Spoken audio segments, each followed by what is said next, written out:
Olá e bem-vindos. Hoje vamos falar de algo peculiar na nossa história.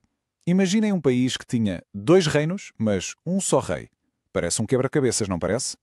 Pois bem, durante séculos essa foi mesmo a realidade de Portugal, que tinha um segundo reino dentro das suas próprias fronteiras. O fascinante Reino do Algarve. Vamos lá desvendar esta história. A pergunta que nos guia é precisamente esta. Afinal, por que motivo é que os reis portugueses faziam tanta questão de se chamar Rei de Portugal e do Algarve? O que é que se escondia por trás deste título, que à primeira vista parece um bocado redundante? A resposta, como vamos ver, conta-nos muito sobre poder, prestígio e a própria formação de Portugal. E é isto que temos de reter. Não era apenas uma forma de falar, uma figura de estilo. Oficialmente, existia mesmo uma coroa para o Algarve. No entanto, a verdade é que esta separação existia muito mais no papel e no prestígio do que na governação do dia-a-dia. Então, como é que isto funcionava? Um reino dentro de outro. Para percebermos a lógica, temos primeiro de descodificar qual era a sua verdadeira natureza. E aqui está a chave para todo o mistério. O Algarve era o que se chama um reino nominal. E o que é que isto quer dizer? Basicamente significa que, apesar de o título existir, o território não tinha um governo próprio, nem leis próprias, nem tribunais. Estava, para todos os efeitos, completamente integrado na administração portuguesa. No fundo, o título era uma ferramenta de marketing político muito poderosa. Era uma forma de declarar que a reconquista, em Portugal, estava terminada. Era um símbolo de poder para mostrar aos reinos rivais, principalmente a Castela, e, claro, um motivo de orgulho nacional. Mas de onde é que veio este título? Bem, a sua origem foi forjada a ferro e fogo, no meio das batalhas da Reconquista cristã que varreram a Península Ibérica. Olhem bem para esta cronologia, que nos conta uma história de pura teimosia. Sancho I reivindica o título em 1189, para perder o território logo a seguir. Foi preciso esperar mais de meio século, até 1249, para que Afonso III conseguisse finalmente selar a conquista. Mas atenção, ter o território não garantia o título. A verdadeira vitória só chegou pela diplomacia com o Tratado de Badajoz em 1267, que pôs um ponto final nas pretensões de Castela.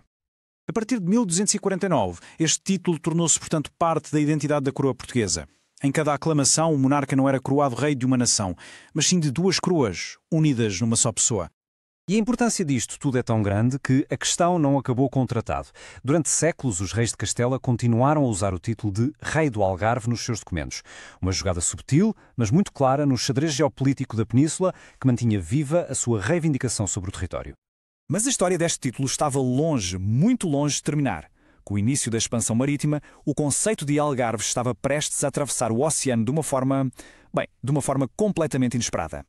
A lógica era, ao mesmo tempo, geográfica e estratégica. As praças conquistadas no norte de África, como Ceuta, não eram vistas como um novo reino, mas sim como uma continuação do Algarve do outro lado do mar. Assim, o Algarve original passou a ser o Algarve da Queimar. Aqui vemos a evolução de forma muito clara. Depois de 1471, o rei Afonso V adapta o título à nova realidade imperial. De repente já não há um, mas sim dois Algarves. O título oficial passa a especificar de quê e da além-mar em África, um reflexo de um império que não parava de crescer. Como todos os reinos, também este teve um fim, mas a sua dissolução foi tão peculiar como a sua existência. Com as reformas administrativas liberais do século XIX, esta ficção de um reino separado chegou ao fim. Em 1834, o cargo de governador do Reino do Algarve foi extinto e no ano seguinte nascia o distrito de Faro. E claro, não nos podemos esquecer daquele período breve, mas muito interessante, em que o Algarve foi uma das três coroas do Reino Unido com o Brasil. E aqui chegamos ao paradoxo final. O reino, enquanto entidade, mesmo que simbólica, deixou de existir em 1834. Mas os reis de Portugal continuaram a chamar-se Reis dos Algarves. O título sobreviveu à própria entidade que representava por mais de 75 anos. Foi usado até ao último dia da monarquia portuguesa, até à implantação da República, a 5 de outubro de 1910. E isto deixa-nos com uma reflexão. A história do Reino do Algarve mostra como os títulos e os símbolos podem ter uma vida muito mais longa do que as realidades políticas que os criaram, continuando a ecoar pela história. Fica a pergunta no ar: que outros vestígios do passado, em forma de títulos, ainda nos rodeiam hoje em dia?